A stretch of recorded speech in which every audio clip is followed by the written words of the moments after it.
هما ليه بيقولوا إن الجيش بيعمل رجالة؟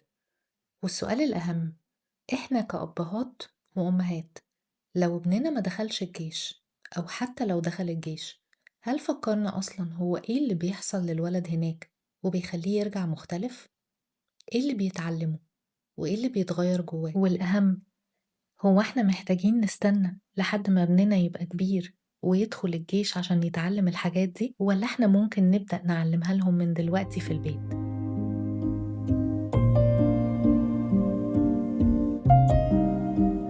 لو أول مرة تسمعوني، أنا دينا دويدار، وده بودكاست قعدة أمهات. خلينا النهاردة نتكلم عن حاجة بنسمعها من وإحنا صغيرين: خليه يدخل الجيش، الجيش هيعمل منه راجل. بس أنا مش عايزة أناقش الجملة دي باعتبار إن الجيش مكان سحري بيحول الولد لراجل، لأ. أنا عايزة أفهم إيه أصلا الحاجات اللي بتحصل في الحياة العسكرية وبتخلي الشخصية تتغير، ولما نفهمها نسأل نفسنا السؤال الأهم: طب إحنا نقدر نعمل ده في البيت؟ لما بحثت في الموضوع ملقتش مصدر رسمي بيقول إن الجيش بيعمل رجالة بالمعنى اللي إحنا بنقوله في كلامنا اليومي، ولكن اللي القوات المسلحة بتتكلم عنه في تدريب المجندين هي حاجات محددة: التدريبات الأساسية، التمارين الرياضية اليومية، اللياقة البدنية، التدريب الجاد الشاق، فهم الجندي لمهامه ومسؤولياته، الالتزام بالقيم والمبادئ العسكرية، والثقة بالنفس.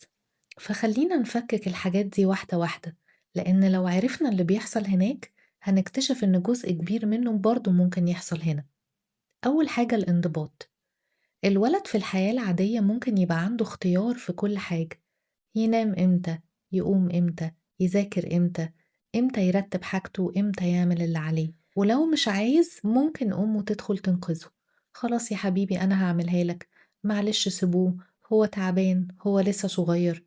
بس في الحياة العسكرية الموضوع مختلف، في نظام، وفي وقت، وفي تعليمات، وفي مسؤوليات لازم تتعمل حتى لو الشخص مش حابب يعملها. ودي بتبقى واحدة من أهم التحولات، إن الولد بيبدأ يفهم مش كل حاجة في الحياة مرتبطة بمزاجي. ودي نقطة إحنا ساعات بنفشل نعلمها لأولادنا لأننا من كتر ما بنحبهم بنحاول نخلي حياتهم مريحة. بس المشكلة إن الراحة الزيادة دي ممكن تمنع الطفل من بناء القدرة على تحمل المسؤولية. تاني نقطة، إنه يعمل حاجة مش عايز يعملها ويكمل، وده في رأيي من أهم الحاجات، لأن القوة مش إنك تعمل اللي بتحبه، القوة إنك تعرف تعمل اللي لازم يتعمل حتى لو مش من نفسك. الجيش بيبقى عنده هدف واضح: تدريب شخص على أداء مهامه في ظروف مختلفة، وعشان كده التدريب نفسه مش مبني على إن الشخص كل يوم هيبقى مبسوط ومتحمس، هو بيتدرب على الالتزام حتى لما الحماس يبقى مش موجود. وده درس احنا ممكن نعلمه لأولادنا في البيت بسهولة جدا: ابنك مش عايز يرتب سريره، مش لازم زعيق، ومش لازم تعملي انتي. ممكن تقولي له: أنا عارفة إنك مش عايز تعمل كده دلوقتي بس دي مسؤوليتك. ابنك مش عايز يشيل حاجته، معلش دي حاجتك. مش عايز يخلص حاجة بدأها، مش كل مرة نسمح له ينسحب لمجرد إنه زهق. طبعا الكلام ده مش معناه إننا نضغط على الطفل في كل حاجة، ولكن لازم الطفل يعرف يفرق بين أنا مش قادر وأنا مش عايز، لأن في فرق كبير ما بين الجملتين. تالت حاجة تحمل التعب والمجهود. التمارين الرياضية بتبقى جزء من إعداد المجند عشان يحافظ على لياقته البدنية، وده منطقي لأن الجسم بيتعلم إنه يقدر يعمل أكتر مما كان فاكر. وده مش بس موضوع عضلات، دي رسالة نفسية: أنا تعبت بس قدرت. ودي من أهم الرسائل اللي ممكن تدخل عقل طفل. لما ابنك يركب عجلة ويتعب، لما يتعلم يعوم، لما يمشي مسافة طويلة، لما يساعد في حاجة في البيت، لما يحاول يفتح حاجة صعبة، لما يقع ويقوم، لما يتعلم مهارة جديدة ويغلط فيها 10 مرات، احنا هنا مش بنربي جسمه بس، احنا بنربي عنده حاجة اسمها أنا أقدر أتعامل مع الصعوبات.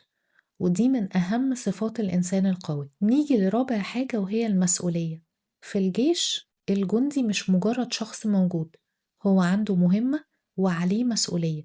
والقوات المسلحة نفسها بتتكلم عن أهمية إن الجندي يفهم مهامه اللي بيتكلف بيها من أول ما بينضم للحياة العسكرية. ودي نقطة برضو محتاجين نبدأها من بدري.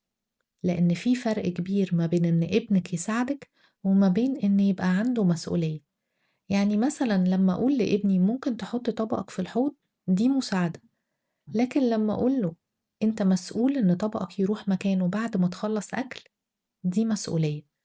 الفرق صغير في الكلام بس كبير جدا في التربية، لأن المسؤولية معناها أنا مش مستني حد يفكرني. خامس حاجة هي الاعتماد على النفس، ودي بقى من أكتر الحاجات اللي احنا كأمهات بنبوظها من غير ما نقصد. الولد يكبر وأمه لسه بتجهز له هدومه، بتلمله حاجته، بتحطله حاجته في شنطته، بتفكره بمواعيده، بتحلله مشاكله، بتتصل وبتتكلم بداله. ولما يكبر نقول هو ليه مش مسؤول؟ ما هو احنا أصلا ما اديناهوش فرصة من الأول يتعلم المسؤولية. الاستقلال مش إنك ترمي ابنك في الحياة وتقوليله اتصرف، الاستقلال إنك تديله مسؤوليات على قد سنه وتسيبيه يتعامل مع نتائج أفعاله. سادس حاجة، العمل ضمن المجموعة. الحياة العسكرية مش فردية، الجندي جزء من منظومة، وفيه التزام بالتعليمات وكل شخص ليه دور. وده بيعلمهم إن أفعالهم مش دايما بتأثر عليهم هما بس، لأ دي ممكن كمان تأثر على اللي حواليهم. الولد بيفهم إن أنا لو ما عملتش دوري هتحمل النتيجة. من الحاجات برضو اللي الحياة العسكرية بتعلمها للأولاد الانضباط بدون رقيب، ودي بالنسبة لي أهم من إن الطفل يسمع الكلام، لأن أنا ممكن أخلي ابني يعمل اللي أنا عايزاه بالصوت العالي، بس دي مش التربية، دي سيطرة. أنا عايزة ابني لما أنا أبقى مش موجودة يعرف يعمل الصح، مش لأنه خايف مني، ولكن لأنه بقى عنده معيار داخلي. ودي رحلة طويلة جدا في التربية. وبرضه لازم نقف شوية عند كلمة الرجولة. أنا مش عايزة أقول إن الرجولة معناها إن الولد ما يعيطش، ولا إن الرجولة معناها إنه يستحمل الإهانة، ولا إنه يبقى عنيف، ولا إنه ما يطلبش المساعدة. دي مش رجولة. الراجل الحقيقي هو الشخص اللي يقدر يتحمل مسؤولية نفسه والناس اللي مسؤولة منه، يعرف يلتزم، يعرف يشتغل حتى لو ملوش مزاج، يعرف يحترم، يتحكم في نفسه، يعترف بغلطه، يعرف يقوم تاني بعد الفشل، ويفهم إن هو مش محور الكون. ودي كلها صفات إنسانية، مش صفات عسكرية بس. طب لو احنا عايزين نعمل في البيت جزء من التجربة دي، نعمل ايه؟ أول حاجة ما تعمليش كل حاجة مكان أولادك، سيبيهم يتعبوا ويجربوا ويغلطوا ويصلحوا، مش كل مشكلة لازم ماما تتدخل علشان تحلها. تاني حاجة، اديله مسؤوليات حقيقية مش مسؤوليات شكلية. يعني مش يلا يا حبيبي ساعد ماما، لأ، قوليله إن دي مسؤوليتك، شنطتك مسؤوليتك، سريرك ولما ألعابك وحاجتك كلها مسؤوليتك. ومع الوقت تبدأي تديله مسؤوليات أكبر مناسبة لسنه. تالت حاجة، خليه يفهم إن كلمة مش عايز مش معناها دايما مش هعمل. ودي مهمة جدا لأن الحياة مليانة حاجات مش عايزين نعملها. مش كل يوم هنصحى متحمسين، ومش كل يوم مبسوطين، ومش كل يوم هنقوم عندنا طاقة، بس في حاجات لازم تتعمل. وده مش معناه إني أربي طفل مطيع بشكل أعمى خالص. أنا عايزاه يسأل ويناقش ويعترض باحترام، بس في النهاية يفهم برضو إن في مسؤوليات لازم تتعمل. الحاجة الرابعة، عوديه على المجهود. مش لازم تجري بيه 10 كيلو ولا تعملي معاه معسكر، بس خلي حياته دايما فيها حركة، رياضة، سباحة، عجلة، مشي، لعب. وأهم حاجة مش أول ما يقولك تعب تقوليله خلاص سيبها. خليه يعرف إن التعب مش دايما معناه التوقف، إحنا بنتعلم التحمل مش بنتعلم تجاهل جسمنا. خامس حاجة ويمكن دي أصعب واحدة، ما تنقذيش ابنك من كل نتيجة.